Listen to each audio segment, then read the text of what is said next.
Good morning प्यारे बच्चों। Class 11th chemistry हम लोग पढ़ रहे हैं। चैप्टर 3 पढ़ना है हमको। चैप्टर 3 का नाम है तत्वों का वर्गीकरण एवं गुणधर्मों में आवर्तिता। ठीक है,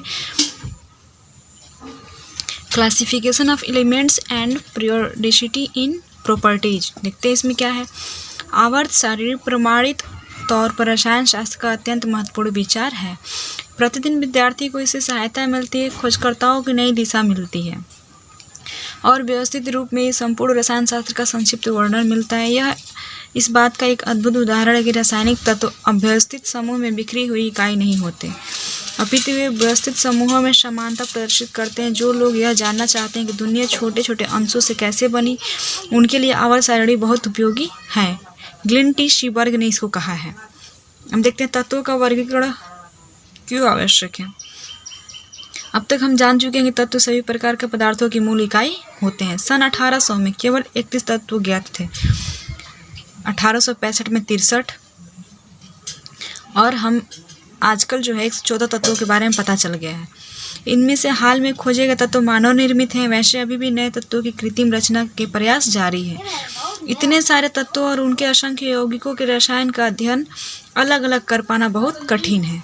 इस कठिनाई को दूर करने के लिए वैज्ञानिकों ने तत्वों का वर्गीकरण करके इस अध्ययन को संगठित किया है और आसान बनाया। इतना ही नहीं, संक्षिप्त तरीके से सभी तत्वों से संबंधित रासायनिक तत्वों का अध्ययन तर्कसंगत रूप से तो कर ही सकेंगे, भविष्य में खोजे जाने वाले अन्य तत्वों के अध्ययन में भी मदद मिलेगी। अब आवर्त सारणी की उत्पत्ति कैसे हुई। तत्वों का वर्गीकरण समूहों में और आवर्तता नियम एवं आवर्त सारणी का विकास वैज्ञानिकों द्वारा अनेक अवलोकनों तथा प्रयोगों का परिणाम है। सर्वप्रथम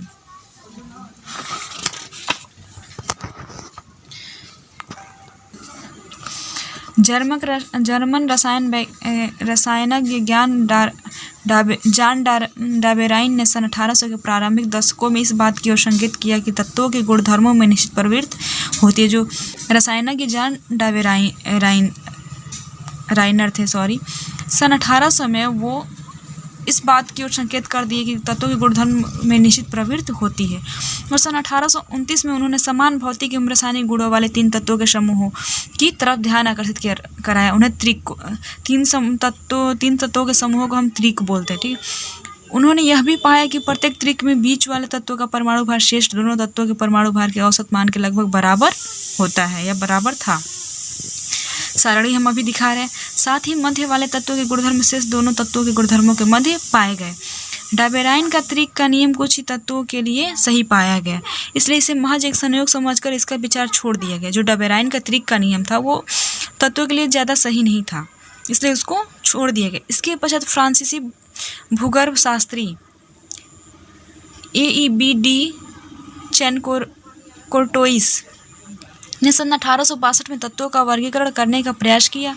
उन्होंने तत्वों को उनके बढ़ते हुए परमाणु भार के क्रम में व्यवस्थित किया और तत्वों की वृत्ताकार सारणी बनाई, जिसमें तत्वों के गुणधर्मों में आवृत्ति पुनरावृत्ति को दर्शाया गया। यह भी अधिक ध्यान आकृष्ट नहीं कर सका। अंग्रेज रसायनज्ञ जॉन अलेक्जेंडर न्यूलैंड ने सन 1865 में अष्टक नियम को विकसित किया। जो अष्टक नियम था 1865 में विकसित हुआ। उन्होंने तत्वों को उनके बढ़ते हुए परमाणु भार के क्रम में व्यवस्थित किया तथा पाया कि किसी भी तत्व से प्रारंभ करने पर 8वें तत्व के गुण प्रथम तत्व के समान थे। ठीक है, यह संबंध उसी प्रकार का था जैसे 8वें सांगीतिक स्वर का संबंध प्रथम सांगीतिक स्वर के साथ होता है। ठीक है, देखते हैं डाबेराइन के त्रिक क्या है। ठीक है, एलाई परमाणु भार 7 है, तत्व CA परमाणु भार 40, तत्व Cl परमाणु भार 35.5। ऐसे देख लेते हैं। Na का है, K का है, ठीक है, SR का है, Ba का है, Br का है, I का है। ठीक है, अब न्यूलैंड के अष्टक नियम को हम देख लेते हैं। तत्व में पहला है लिथियम। ठीक है, 1 2 3 4 5 6 7 यहाँ पे दिया है, नीचे भी तत्व दिया है 8। अब आप लोग इसको देख सकते हैं और समझ सकते हैं अपने से भी। ठीक है, इसको हम लिखवा भी देंगे, लेकिन पहले हम थोड़ा सा समझा देते हैं क्योंकि इसमें कुछ ज़्यादा लिखवाने के लिए नहीं है। न्यूलैंड का अष्टक नियम सिर्फ CA तक के तत्वों तक सही प्रतीत हुआ। हालांकि उस समय इस धारणा को व्यापक मान्यता नहीं मिली, परंतु बाद में रॉयल सोसाइटी लंदन द्वारा सन 1887 में न्यूलैंड को डेवी पदक द्वारा पुरस्कृत कर उनके काम को मान्यता दी गई। रूसी रसायनज्ञ दमित्री मेंडलीव 1834 से 1907 तक तथा जर्मन रसायनज्ञ लोथर मेयर ने 1830 से 1895 में सतत प्रयासों के फलस्वरूप आवर्त सारणी के विकास में सफलता प्राप्त हुई। अब देखते हैं, स्वतंत्र रूप से कार्य करते दोनों रसायनज्ञों ने 1869 में प्रस्तावित किया कि जब तत्वों को उनके बढ़ते हुए परमाणु भारों के क्रम में व्यवस्थित किया जाता है तो नियमित अंतराल के पश्चात उनके भौतिक तथा रासायनिक गुणों में समानता पाई जाती है।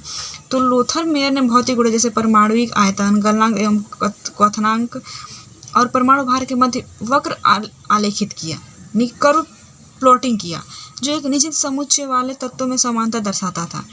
1868 तक लोथर मेयर ने तत्वों की एक सारणी का विकास कर लिया जो आधुनिक आवर्त सारणी से काफी मिलती जुलती थी। ठीक है, अब देखते हैं, मेंडलीव ने आवर्त सारणी को पहली बार प्रकाशित किया। यह नियम इस प्रकार था, तत्वों के गुण धर्म उनके परमाणु भारों के आवर्ती फलन होते हैं। इसके बारे में हम कल लिखवा देंगे। ठीक है।